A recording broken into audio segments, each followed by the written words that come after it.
আসসালামু আলাইকুম রহমতুল্লাহি ওয়াবারাকাতুহ।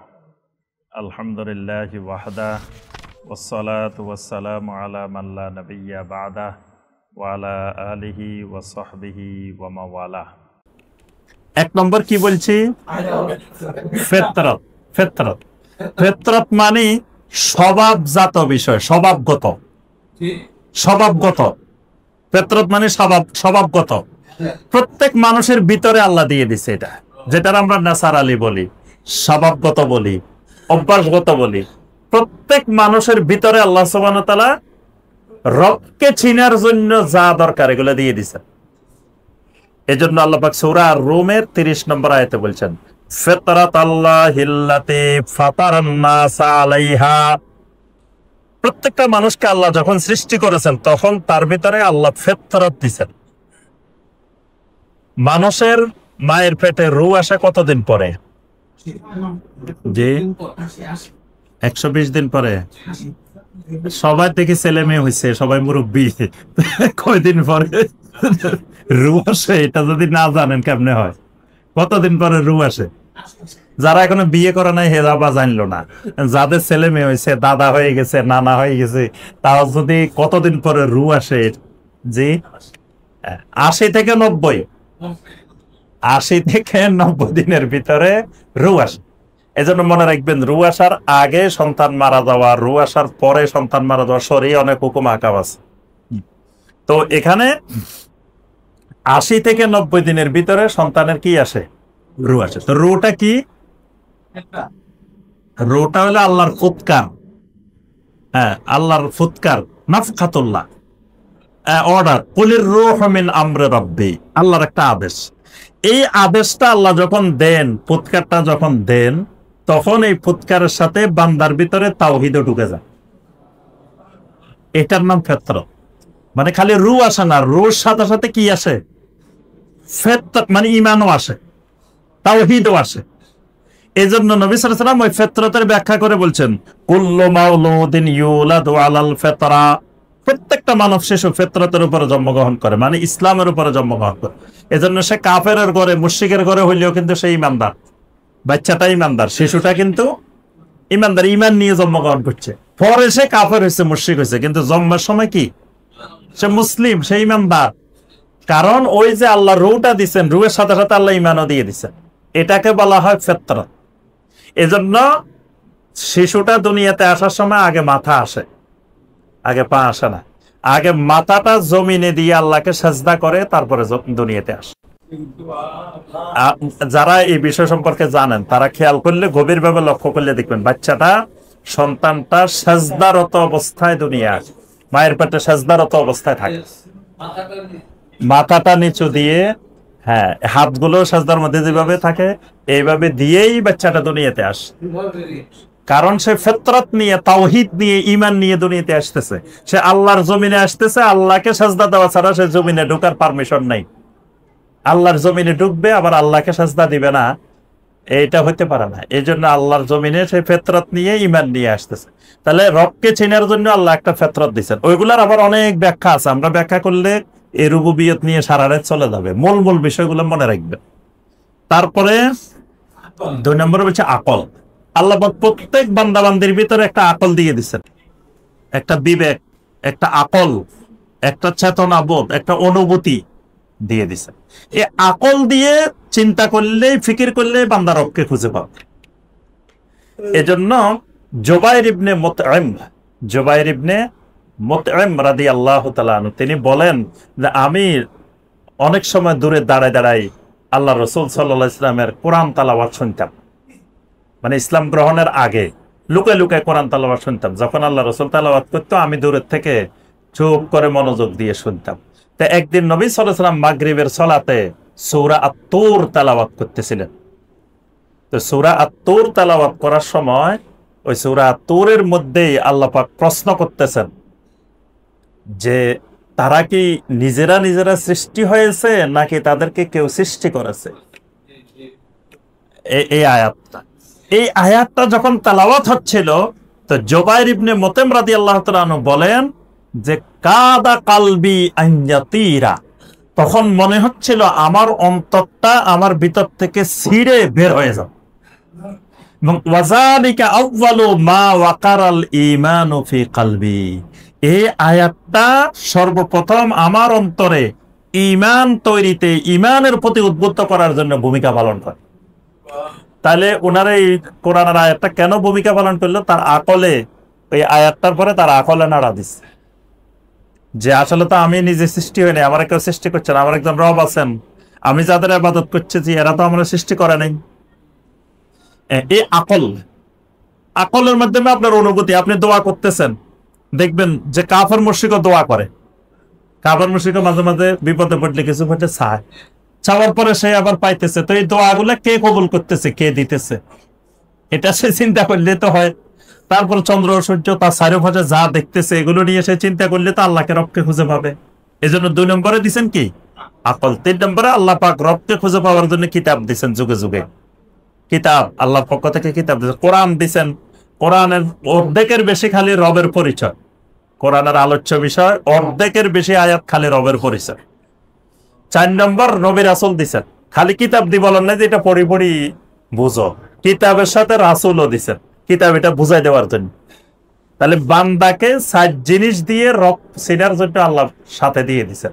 এই জন্য যখন ফেরেশতারা ওই কবরের মধ্যে প্রশ্ন করবে মার রাব্বুকা, তো কিছু মানুষ যখন বলবে হা হা হা লা আদরি, আরে এটা তো জানি না, তখন ফেরেশতারা অবাক হয়ে আশ্চর্য হয়ে বলবে যে লা তালাইতা ওয়ালা দারাইতা, তুমি কি কোনোদিন আল্লাহর কিতাব তেলাওয়াত করো নাই? তুমি কি জানার চেষ্টা করো নাই? মানে তোমার সাথে আল্লাহ এত কিছু দিল, এগুলো দিয়ে তুমি কে রব খুঁজে বের করার চেষ্টা করো নাই কোনোদিন? তাহলে বোঝা যায় এই রব চিনার জন্য 4টা জিনিস মনে রাখবেন সবসময়। এগুলো আমাদের বইয়ের মধ্যে আছে, এই খালি মনোযোগ দিয়ে পড়লেই পাইবেন, এত সহজ। এইগুলা সব আমার বইতে আছে, ইমানের 3 মূলনীতি বইয়ের মধ্যে আছে, ইসলাম ইমান ভঙ্গের কারণের মধ্যে আছে, আরকানুল ইমানের মধ্যে আছে, সব বইতে আছে। আচ্ছা, এরপরে আসেন রুবুবিয়ত। বলছেন যে রুবুবিয়ত কাকে বলে? রুবুবিয়ত কি? রুবুবিয়ত মানে প্রতিপালন, লালন পালন করা। তা আল্লাহ সুবহানাহু ওয়া তাআলা বান্দাকে লালন পালন করার জন্য অনেকগুলা আল্লাহ কাজ করেন। আচ্ছা, আল্লাহ কি কাজ করেন না কাজ ছাড়া থাকেন? কাজ করেন। ফাআলুল লিমা ইউরিদ, ফাআল খালি কাজ করেন না, একবার কাজ করার মতো করেন, একেবারে মুবালাগার সিগা, সুপারলেটিভ ডিগ্রি সিগা। ফাআল মানে আল্লাহ কাজ করেন। কোরআনে দেখবেন অনেক জায়গায় আছে ইয়াফআলু মানে আল্লাহ করেন, আল্লাহ এটা করেন, আল্লাহ এটা করেন, আল্লাহ এটা করেন। তা আল্লাহ সুবহানাহু ওয়া তাআলা বান্দার জন্য যা করেন, বান্দার লালন পালনের জন্য কাজগুলোকে প্রধানত 3 ভাগে ভাগ করা হয়। প্রধানত কয় ভাগে? আমরা শুধু সারাংশ আলোচনা করতেছি, মূল কথাটা 3টা ভাগে। একটা হলো খালক, একটা মুলক, একটা তাদবির। এই 3টা শব্দ মনে রাখবেন, তাইলে হয়ে যাবে। খালক, মুলক, তাদবির। একটা হলো খালক, খালক মানে সৃষ্টি। যত কিছু আছে বান্দাকেও আল্লাহ সৃষ্টি করছেন, বান্দার জন্য যা দরকার এগুলো আল্লাহ সৃষ্টি করে দিচ্ছেন। বান্দার জন্য যা যা দরকার, বান্দার যেখানে যা দরকার সমস্ত সৃষ্টি। আল্লাহু খালিকু কুল্লি শাই। আল্লাহর প্রথম রুবুবিয়তের প্রথম বিষয় খালক মানে সৃষ্টি। এই জন্য কোরআনে দেখবেন যত জায়গায় রবের পরিচয়, প্রথম পরিচয় কি? সৃষ্টি। সাব্বিহ ইসমা রাব্বিকাল আলা, তুমি তোমার রব্বে আলার নামের কি করো? তাসবিহ পড়ো। তো রব্বে আলাকে, রবের পরিচয় আল্লাযী খলাকা ফাসাওয়া ওয়াল্লাযী কদ্দারা ফাহাদা ওয়াল্লাযী আখরাজাল মারআ। তোমার রব হইলো, রব্বে আলা হইলো যিনি এটা করেন, যিনি এটা করেন, যিনি এটা করেন, যিনি এটা করেন। তো প্রথম কি? আল্লাযী খলাকা, যিনি সৃষ্টি করেন, তিনি হলেন রব। তাহলে রবের প্রথম কাজ কি? ইয়া আইয়ুহাল ইনসান মা গাররাকা বিরাব্বিকাল কারীম। কোন সূরা বলেন তো দেখি? সূরা আল-ইনফিতার। ইয়া আইয়ুহাল ইনসান, ও মানুষেরা, মা গাররাকা বিরাব্বিকাল কারীম, তোমাদেরকে কোন জিনিস তোমাদের রব্বে কারীমের ব্যাপারে ধোঁকায় ফেলে দিয়েছে? তো রব্বে কারীম কে? আমার আল্লাযী খালাকাকা ফাসাওয়াকা ফাআদালাক ফি আইয়ি সূরাতিম মা শাআ রাক্কাবাক। এটা রব্বে কারিমের পরিচয়। তো রব্বে কারিমের প্রথম পরিচয় কি? আল্লাযী খালাকাকা, যিনি তোমাকে সৃষ্টি করেছেন, তিনি তোমার রব্বে কারিম। আরো পরিচয় আছে, কিন্তু প্রথম কোনটা? খালাকা। এইভাবে পুরা কোরআন জুড়ে দেখবেন যখন আল্লাহ রবের পরিচয় দিচ্ছেন, প্রথম পরিচয়টা দিচ্ছেন কি? খালক, সৃষ্টি। 2 নম্বর মুলক, মালিকানা। যত মাখলুকাত আছে সবার একক মালিকানা আল্লাহ, একক মালিক আল্লাহ। এটা রুবুবিয়্যাত। আল্লাহর মালিকানার যা আছে সব কি? রুবুবিয়্যাত। 3 নম্বর হলো তাদবীর। তাদবীর মানে কি? পরিচালনা। মানে এই সমস্ত মাখলুকাত, কুল কায়নাত আল্লাহ একমাত্র নিজে পরিচালনা করেন। এই পরিচালনার ক্ষেত্রে আল্লাহর সাথে কেউ নাই। আল্লাহ কারো সহযোগিতা নেন না, কারোর সহযোগী রাখেন না। তাহলে সৃষ্টিও একমাত্র আল্লাহর, মালিকানাও একমাত্র আল্লাহর, পরিচালনাও একমাত্র। তাহলে আমি সৃষ্টিও আল্লাহর, আমার মালিকও একমাত্র আল্লাহ, আমার সবকিছুর পরিচালনাকারীও আমার একমাত্র আল্লাহ। এই আল্লাহকে এইভাবে বিশ্বাস করলে এটার নাম রুবুবিয়তের ভিত্তিতে আল্লাহরে বিশ্বাস। বুঝে আসছে এবার? হ্যাঁ। আচ্ছা, এখন সময় নেয় না, আপনাদেরকে দিয়ে বলাইতাম যে বলেন দেখি কি কি বুঝছেন। আচ্ছা, এবার আসেন 2 নম্বর। 2 নম্বর হলো আল্লাহর উপরে ঈমানটা আনতে হবে বিআসমাইহি ওয়া সিফাতিহি। আমাদের দেশে ঈমানে মুজমাল আছে, ঈমানে মুফাসসাল আছে, আছে না? নাম শুনছেন না? আমি বিভিন্ন জায়গায় গেলে মাহফিলে মানুষের জিজ্ঞেস করি যে ভাই বলেন তো কালেমা কয়টা? আপনাদের এই অঞ্চলে কালেমা কয়টা? কেউ কয় 4টা, কেউ কয় 6টা, কেউ কয় 5টা। তো নাম বলেন দেখি। তো মিলাইতে মিলাইতে পরে দেখে যে 4টা তো প্রথম বলে, তারপর কয় ইমানে মুজমাল, ইমানে মুফাসসাল। তো 6টা বলছে প্রথমে 5 কালেমা, মিলাইতে যায় দেখে 6টা। আবার কয় না না ভুল হয়েছে 6টা, মানে মিলাইতে পারতেছে না। তাহলে এই যে ইমানে মুজমাল একটা আমাদের দেশে প্রচলিত, এটা কিন্তু এগুলো নির্দিষ্ট কোনো হাদিসে বা কোথাও এইভাবে আসেন। এখন এখানে আছে দেখবেন, বলে যে আমানতু বিল্লাহি কামা হুয়া বিআসমাইহি। কথাগুলো ভালো, কিন্তু বিআসমাইহি ওয়া সিফাতি মানে আল্লাহর উপরে আমি ঈমান আনলাম আল্লাহর নাম এবং গুণাবলী সহকারে। কামা হুয়া, যেভাবে আল্লাহ বলছেন সেইভাবে। কথাটা ঠিক আছে? বিআসমাইহি ওয়া সিফাতি। আচ্ছা, এবার আসেন আসমাই ওয়া সিফাতিহির মূল কয়েকটা কথা। প্রথম কথা, আল্লাহর নাম কয়টা? জি, যদি প্রশ্ন হয় নাম কয়টা, উত্তর হবে অসংখ্য, অগণিত। নামের কোনো নির্দিষ্টতা নাই। না, 99টাও হাদিসে আছে, এটা বাংলাদেশে না, এটাও সহিহ। ওইটা আসতেছি। প্রথম কথা মানে অগণিত, অসংখ্য। এটা আল্লাহর নাম কয়টা এটা আল্লাহ ছাড়া কেউ জানেন না। আল্লাহ পাক নিজে আল্লাহর নাম কয়টা এটা সংখ্যা বলেন না। আল্লাহ শুধু বলছেন ওয়ালিল্লাহিল আসমাউল হুসনা ফাদউহু বিহা। আল্লাহর অনেক সুন্দর সুন্দর নাম আছে, তোমরা ওই নামগুলো দিয়ে আল্লাহকে কি করো? ডাকো, আল্লাহর কাছে দোয়া করো। নবী সাল্লাল্লাহু আলাইহি ওয়াসাল্লাম হাদিসে বলছেন যে আল্লাহর অনেক নাম আছে, কিছু নাম আল্লাহ প্রকাশ করছেন, কিছু নাম এলমে গায়েবের মধ্যে আল্লাহ রেখে দিয়েছেন। তো যেগুলো প্রকাশ করছেন এগুলো 99টা, যেগুলো আল্লাহ পাক প্রকাশ করে দিচ্ছেন এগুলো কয়টা? 99টা। এই 99টার নাম ফামান আহসাহা দাখালাল জান্নাহ, যে সংরক্ষণ করবে সে জান্নাতে যাবে। সুবহানাল্লাহ। তো সংরক্ষণের আবার পদ্ধতি আছে, কেমনে সংরক্ষণ করতে হবে সেটা আলাদা জিনিস। কিন্তু আমরা বলছি যে 99টা আল্লাহ প্রকাশ করছেন, বাকিগুলো প্রকাশ করে না। এই জন্য 99টার মধ্যে আল্লাহর নামকে সীমাবদ্ধ করা যাবে না। এই জন্য শাইখ বিন বাজ রাহিমাহুল্লাহ একটা সুন্দর উদাহরণ দিচ্ছেন, যে বলছেন যে আরবি ভাষায় যখন একজন আসি বলতেছে ভাই আমার কাছে 3 লাখ টাকা আছে, মসজিদে দেওয়ার জন্য রাখছি, কোন মসজিদে দিতাম বলেন তো ভাই? আপনার কাছে আসে একজন বলতেছে ভাই আমার কাছে টাকা 3 লাখ আছে, মসজিদে দেওয়ার জন্য রাখছি, কোন মসজিদে দিলে ভালো হয়? আচ্ছা, এখন যে লোকে বলছে আমার কাছে টাকা 3 লাখ আছে, এর কাছে কি 3 লাখে আছে না আরো আছে? আরো থাকতে পারে না। কেউ 3 লাখ টাকা থাকলে 3 লাখ টাকায় কি মসজিদে দিয়ে দেয়? এর কাছে অনেক টাকা আছে, এর ভিতর থেকে 3 লাখ রাখছে মসজিদে দেওয়ার জন্য।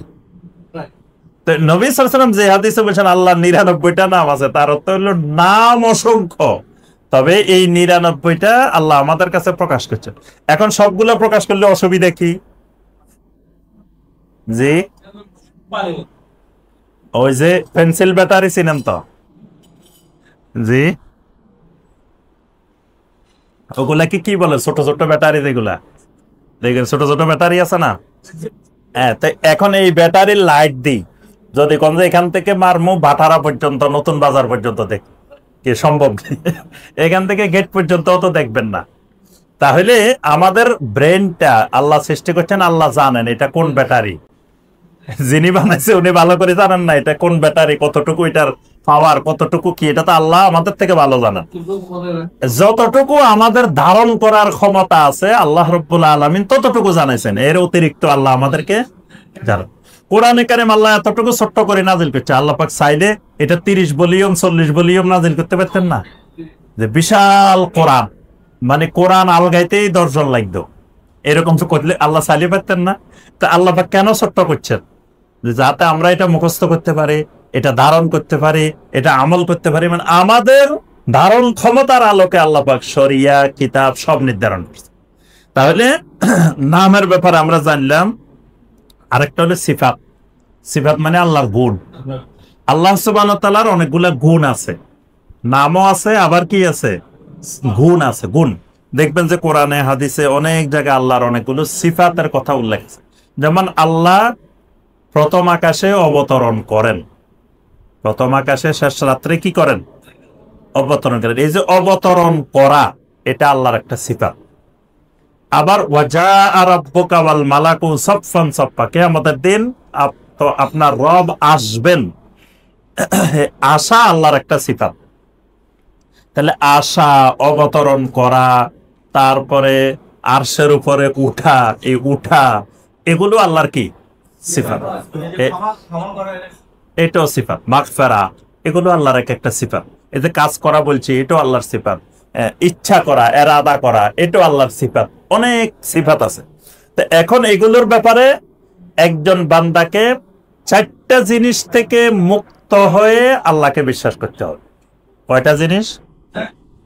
এই 4টাই হলো এই তাওহীদের ক্ষেত্রে মূল বিষয় হলো এই 4টা। এই 4টা আমি কয়দিন আগে মানে এক জায়গায় ইমাম নিয়োগের ইন্টারভিউ নিতে গেছিলাম। তো অনেক বড় বড় শাইখুল হাদিস, বড় বড় ওলামায়ে কেরাম আসছিলেন বাংলাদেশে। তো ওনাদেরকে জিজ্ঞাসা করছিলাম যে আসমা ওয়া সিফাতের ঈমানের ক্ষেত্রে যে 4টা জিনিস থেকে আল্লাহকে মুক্ত করে ঈমান আনতে হয়, এগুলো বলেন তো দেখি। তো মানে আমার দুর্ভাগ্য না, তাদের দুর্ভাগ্য, কেউ পারল না। হ্যাঁ, তার অর্থ হইলো মানে তাদের দোষ না, তাদের এটার পড়ালেখা নাই এই দেশে। এই দেশে মানে মাদ্রাসা বলেন, স্কুল বলেন, কলেজ বলেন, ইউনিভার্সিটি বলেন, তাওহীদের লেখাপড়া নেই, তাওহীদ সাবজেক্টে নেই, তো পারবো কোথা থেকে? একটা 4টা শব্দ বলি, তাহরিফ, তাতিল, তাশবিহ, তাকইফ বা তামসিল, তাকইফ। এই 4টা মনে রাখলে হবে। তাহরিফ, তাতিল, তামসিল, তাকইফ, 4টা বলতেছি একটা। প্রথমটা তাহরিফ। তাহরিফ মানে পরিবর্তন, বিচ্যুতি। মানে আল্লাহ সিফাতগুলা বলছে আমি এটা পরিবর্তন করলাম। আল্লাহ বলছেন যে ইয়াদুল্লাহি ফাওকা আইদিহিম, তাদের হাতের উপরে আল্লাহর হাত। আমি বললাম যে তাদের হাতের উপরে আল্লাহর কুদরতি হাত। তা আল্লাহ কুদরতি বলছে, তা আমি এটা বাড়াইলাম না, বিচ্যুতি করলাম না অর্থের মধ্যে? আল্লাহ বলছেন ওয়াকাল্লামাল্লাহু মূসা তাকলিমা, আল্লাহ মূসার সাথে কথা বলার মতো বলছেন। আমি বললাম যে না, মূসা আল্লাহর সাথে কথা বলার মতো বলছে।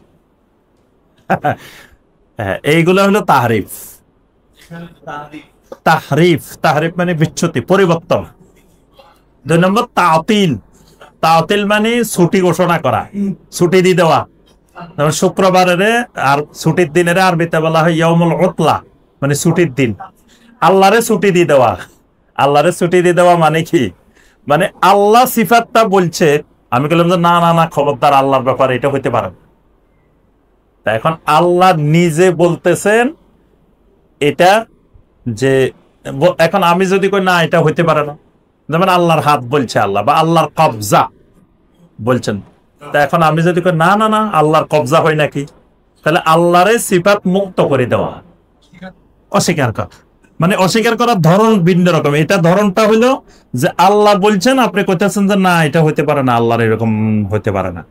হ্যাঁ, অনেকে দেখবেন যে এই আল্লাহর সিফাত গুলো মানতে অস্বীকার জানায়, কয় না এগুলো তো মানলে বান্দার মতো হয়ে যায়।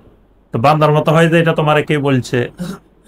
তাহলে বোঝা যায় তুমি আগে শুনি মাত্র বান্দার সাথে তুলনা করে ফেলছ, না তুমি বুঝলা কেমনে যে এটা বান্দার সাথে কে আজ করতেছে।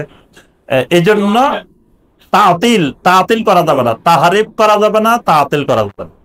3 নম্বর তামসিল, লাইসা কামিসলিহি শাইউন। আল্লাহর মাসাল কিছুই নাই। তাহলে আল্লাহ বলছে হাত, আল্লাহর হাত আল্লাহ জানেন কি রকম, আমি তো কোনো কিছুর সাথে মাসাল দেওয়ার অধিকার নাই। এটা হলো তাতিলের পরে হলো তামসিল, তামসিলের পরে হলো তাকইফ বা তাশবিহ। তাকইফ মানে ধরন, কাইফিয়াত, ধরন নির্ধারণ করা। যে মনে মনে কইলাম যে মনে হয় মানুষেরটা 1 হাত লম্বা, আল্লাহটা মনে হয় 1000 হাত লম্বা, একটা ধরন মন ঠিক করলাম, এটা করা যাবে না, নাউযুবিল্লাহ। মানে আল্লাহ, তারপরে ধরেন ওই মানে আল্লাহর কোন সিফাত বর্ণনা করার সময় হাত পা দিয়েও ইশারা করা যাবে না, এটা মনে রাখবেন। অনেক সময় বলে আমরা ইশারা করে ফেলি, যেমন আল্লাহ উপরে উঠেন, এই কথা বলতে গেলে আল্লাহ উপরে উঠেন এভাবে বলা যাবে, আল্লাহ নামেন এইভাবে বলা যাবে। এটা আমাদের উঠা নামা এরকম হয়, আল্লাহর উঠা নামা কিরকম আমরা কি জানেনি। এই জন্য আল্লাহর সিফাত বর্ণনা করার সময় ইশারা ইঙ্গিতে হাত পা দিয়েও কিন্তু নড়াচড়া করেও বোঝা যাবে না। তাহলে এটা হলো আসমা সিফাত। আরেকটা হলো কি, আল্লাহ রাব্বুল আলামিনকে বিশ্বাস করতে হবে উলুহিয়তের ভিত্তিতে, উলুহিয়া বা ইবাদা, অর্থাৎ আল্লাহ সুবহানাহু ওয়া তাআলা ছাড়া আর কারো ইবাদত করব না, এই ভিত্তিতে আল্লাহর উপরে ঈমান আনতে হবে। এজন্য দেখেন সমস্ত নবীরা লা ইলাহা ইল্লাল্লাহর দাওয়াত দিয়েছেন, এখানে লা খালিকা ইল্লাল্লাহর দাওয়াত দেন নাই কোন নবী, কারণ আল্লাহ ছাড়া কোনো সৃষ্টিকর্তা নাই। এটা করলে কাফেররা কইতো আসো আসো আসো আমরা তোমরা এক, অসুবিধা নাই, আমরাও মেনে নিলাম আল্লাহ ছাড়া কোনো সৃষ্টিকর্তা নাই, কোনো আপত্তি নেই। যদি বলতো তো লা রাজ্জাকা ইল্লাল্লাহ, আল্লাহ ছাড়া কোনো রিজিক দাতা নাই, তো মুশরিকেরাও কইতো আমাদের মাঝে আর আপনার মাঝে কোনো তফাৎ নাই, আসেন আমরা এক হয়ে যাই, এক জিনিস, আমরাও বিশ্বাস করি আল্লাহকে রিজিক দাতা। কিন্তু নবী রাসূলেরা যে পয়েন্টটাতে দাওয়াত দিছে সেটা হলো কিসের পয়েন্ট? উলুহিয়ত। মূল পয়েন্টটা কিসের? উলুহিয়ত। ইলাহা, লা ইলাহা, এই ইলাহা মানতে মুশরিকদের সবচেয়ে বড় আপত্তি। এজন্য তারা বলে আজআলাল আলিহাতা ইলাহা ওয়াহিদা ইন্না হাযা লাশাইউন উজাব, সূরা সাদের 5 নম্বর আয়াত।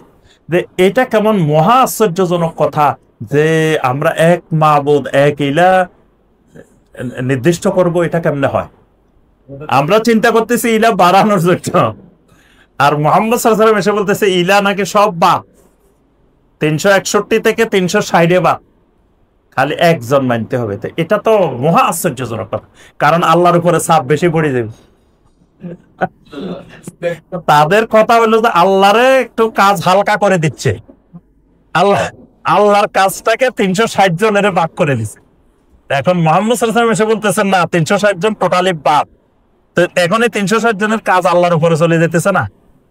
আরবের মুশরিকদের কথা হলো তো আল্লাহ একা কেমনে এত কাজ সামলাবে, মানে ওরা আল্লাহকে চিনতে পারে না। এই জন্য উলুহিয়ত যে মানছে, উলুহিয়ত যে চিনছে সে আল্লাহকে চিনছে। বুঝে আসছে কথাটা?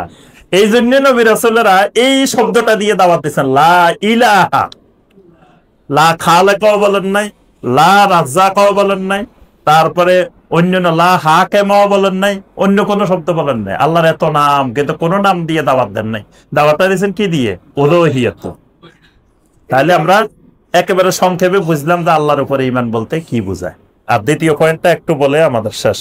দ্বিতীয় পয়েন্টটা হলো ঈমান বিল মালায়েকা, ফেরেশতার উপরে ঈমান বলতে কি বোঝায়? ফেরেশতার উপরে ঈমান বলতে কয়েকটা জিনিস, মূল কথা। প্রথম কথা আসমাউল মালায়েকা, যেই ফেরেশতাগুলোর নাম আল্লাহ পাক কোরআনে বলে দিয়েছেন বা নবী সাল্লাল্লাহু আলাইহি ওয়াসাল্লাম হাদিসে বলে দিয়েছেন, এগুলোর নাম সহকারে ঈমান আনতে হবে। যেগুলোর নাম আল্লাহ জানান নাই সেগুলোর নাম বিহীন ঈমান আনতে হবে। তাহলে নাম বলে দিয়েছেন, যেমন জিবরিল, মিকাইল, ইসরাফিল, আজরাইল। জি, আজরাইল নাই? মাশাআল্লাহ, স্টুডেন্ট মেধাবী আছে। জি, আজরাইল এটা কোরআনে কারিমে নাই, এই নামে কোনো ফেরেশতা নাই। তাহলে মালাকুল মাউত আছে, মুনকার নাকির, এগুলো হলো আবার ডিপার্টমেন্ট, এগুলো এক ফেরেশতার নাম না। জিবরাইল, ইসরাফিল, মিকাইল এগুলো একজনের নাম। কিন্তু আপনার তারপরে রেদওয়ান, মালেক এগুলো হলো একজন। কিন্তু মুনকার ওয়া নাকির, মুনকার নাকির এটা একটা ডিপার্টমেন্ট, এখানে লক্ষ লক্ষ কোটি কোটি ফেরেশতা। যদি ধরেন যে দুইজনেই, তো একসাথে কত হাজার হাজার লোক সারা পৃথিবীতে খবর দিতেছে, তো এক জায়গায় আসলে আরেক জায়গায় দেরি হয়ে যাবে না? যে এর পরীক্ষা নি, তারপরে ওখানে নি, তারপরে এখানে নি, এরকম না। এক মুহূর্তে সারা পৃথিবীতে পরীক্ষা চলতেছে ওই ডিপার্টমেন্ট, মুনকার ওয়া নাকির। তারপরে আছে কেরামান কাতিবিন, এটাও একটা ডিপার্টমেন্ট, সম্মানিত লেখক, এরা লেখার কাজ করতেছেন। এইভাবে ফেরেশতাদের আবার বিভিন্ন বিভাগ আছে, বিভাগে বিভাগে তারা কাজ করেন। এই ফেরেশতাদের শুধু নাম সহকারে যেগুলো আসছে, নাম ছাড়া গুলো নাম ছাড়া। আচ্ছা, আওসাফুল মালাইকা, ফেরেশতাদের আওসাফ মানে ফেরেশতারা কি রকম, এইগুলা কিছু জানতে হবে। ফেরেশতাদের ব্যাপারে প্রথম যে জিনিস জানতে হবে, না আওসাফ মানে সিফাত, সিফাতের বহু বছর আওসাফ, যে তাদের গুণাবলী জানতে হবে। যে ফেরেশতারা কিসের তৈরি, এটা তাদের সিফাত। ফেরেশতারা নূরের তৈরি, এটা জানতে হবে। ফেরেশতারা আপনার বিভিন্ন কাজ, আল্লাহ যাকে যেখানে যে কাজে দিচ্ছেন সেই কাজে নিয়োজিত আছেন। যেমন কেউ আল্লাহর আরশ বহন করে, তারপরে কেউ এই ওহী আনা নেওয়ার কাজ করেন, তারপরে কেউ জীবন মৃত্যুর সাথে সম্পৃক্ত এগুলোর কাজ করেন। যাকে যেই দায়িত্ব আল্লাহ সুবহানাহু ওয়া তাআলা দিচ্ছেন সেগুলাই করেন। ফেরেশতাদের ডানা আছে, কারো এক ডানা, কারো দুই ডানা, কারো তিন ডানা, কারো পাঁচ ডানা, তাদের ডানা সহকারে আল্লাহ পাক সৃষ্টি করেছেন। এমনকি যেই ফেরেশতারা আল্লাহর আরশ বহন করে, এরকম ফেরেশতার এক নবী সাল্লাল্লাহু আলাইহি ওয়াসাল্লাম বর্ণনা দিতেন, ইন্নামা বাইনা শাহমাতে উযুনিহি ইলা আতিকিহি মাসিরাতু সাবমিয়াতে আমিন। মানে এই যে কানের লতি আর এই গাঢ়, এটার দূরত্ব নবী সাল্লাল্লাহু আলাইহি ওয়াসাল্লাম বলেন 700 বছরের দূরত্ব। এইরকম ফেরেশতা আছে আল্লাহর আরশ বহনকারী ফেরেশতা। তাহলে আবার কি বিশাল ফেরেশতা, 700 বছর বলছে। হ্যাঁ, সাবমিয়াতে আমিন, 700 বছরের দূরত্ব। গতির ব্যাখ্যা নবী সাল্লাল্লাহু আলাইহি ওয়াসাল্লাম দেন নাই, যতদূর বলছে দূরে বিশ্বাস করলে যথেষ্ট। এটা মাফি জুপি কত আমাদের ওই জায়গার দেওয়া দরকার নাই, যে 700 বছরের দূরত্ব, মানে এটা কি বিশাল দূরত্ব। তাইলে এই জায়গা থেকে এই জায়গায় এত দূরত্ব হইলে এবার এটা কত বিশাল ফেরেশতা, এটা বোঝানোর জন্য নবী সাল্লাল্লাহু আলাইহি ওয়াসাল্লাম এই কথাটা বলেন। এইভাবে ধরেন জিবরিল আলাইহিস সালাম, এক জিবরাইলের ডানা কয়টা? 600 ডানা। এক এক ডানা বিশাল বিশাল, যে কাদ সাদ্দাল উফুক, জিবরাইলের এক ডানা মিললেই পুরা দিগন্ত ভর্তি হয়ে যায়। এরকম 600 ডানাওয়ালা জিবরিল আলাইহিস সালাম। তাহলে এইগুলা হলো ফেরেশতাদের সিফাত। ফেরেশতাদের সংখ্যা, ফেরেশতাদের সংখ্যা আল্লাহ ছাড়া কেউ জানেন না।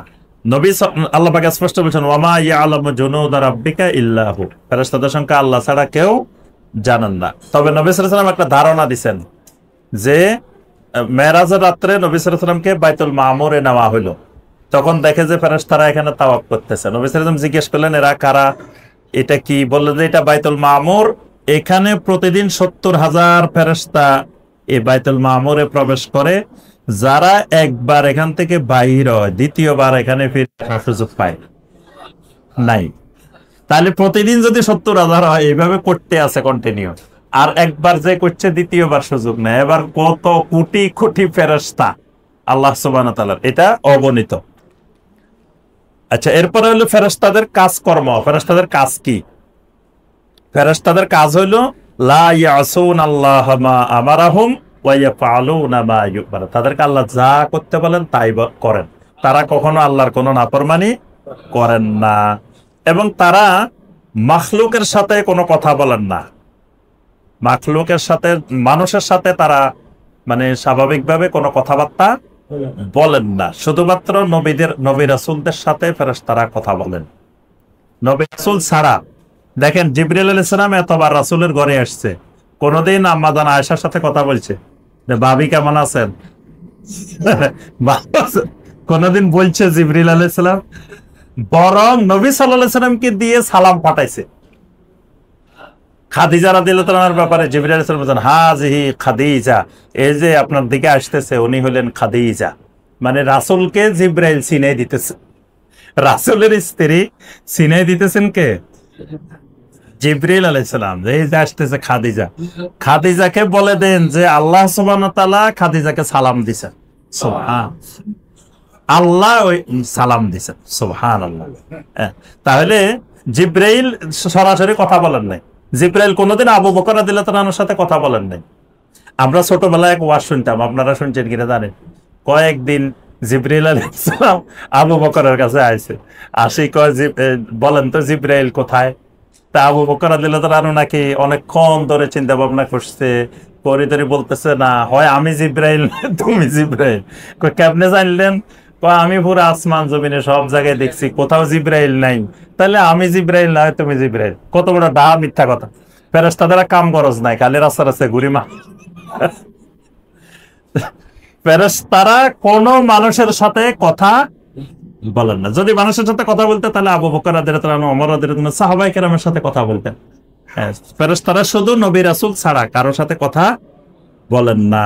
ফেরেশতারা আল্লাহ পাক যে দায়িত্ব দেন সেই দায়িত্বগুলোই তারা পালন করেন। তবে বান্দার জন্য ফেরেশতারা সবসময় আল্লাহর কাছে দোয়া করেন। এলেমের মাজলিসে তারা বসেন, তালেবুল ইলমের জন্য তাদের ডানাগুলো বিছাইয়ে দেন। অনেক হাদিসে তাদের এই কর্মকাণ্ডগুলোর বর্ণনা এসেছে। তো আমরা আজকে এ পর্যন্তই, এই দুইটাই, একটা হলো ঈমান বিল্লাহ আর একটা হলো ঈমান বিল মালাইকা। জি, আল্লাহ সুবহানাহু ওয়া তাআলা নিজেই সব কাজ করেন, তাহলে ফেরেশতা কেন?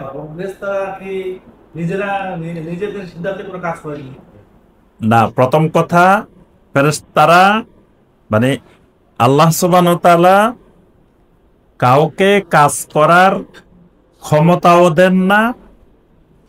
কোনো কিছু আল্লাহ সুবহানাহু ওয়া তাআলার ক্ষমতা কোনো মাখলুককে আল্লাহ দেন না। প্রথম নীতিমালা হইল এটা। তো ফেরেশতাদেরকে আল্লাহ সুবহানাহু ওয়া তাআলা কাজ করার দায়িত্ব দেন, কিন্তু ক্ষমতা দেন না। ক্ষমতা আল্লাহ সুবহানাহু ওয়া তাআলার, কিন্তু ফেরেশতাদেরকে দিয়ে আল্লাহ পাক কাজ করা। কিন্তু মানুষকে ক্ষমতাও দেন না, দায়িত্বও দেন না। মানুষকে দায়িত্বও দেন না, ক্ষমতাও দেন। যারা বিশ্বাস করে যে খিজির আলাইহিস সালামের আল্লাহ সাগরের দায়িত্ব দিয়ে রাখছে, এটা মিথ্যা কথা। কোন মানুষকে আল্লাহ কোন সাগরের, স্থলভাগের, জলভাগের কোন জায়গার কোন দায়িত্বও দেন না, ক্ষমতাও দেন না। ফেরেশতাদেরকে দায়িত্ব দেন কিন্তু ক্ষমতা দেন না। ক্ষমতা পুরোপুরি আল্লাহ সুবহানাহু ওয়া তাআলা। জি।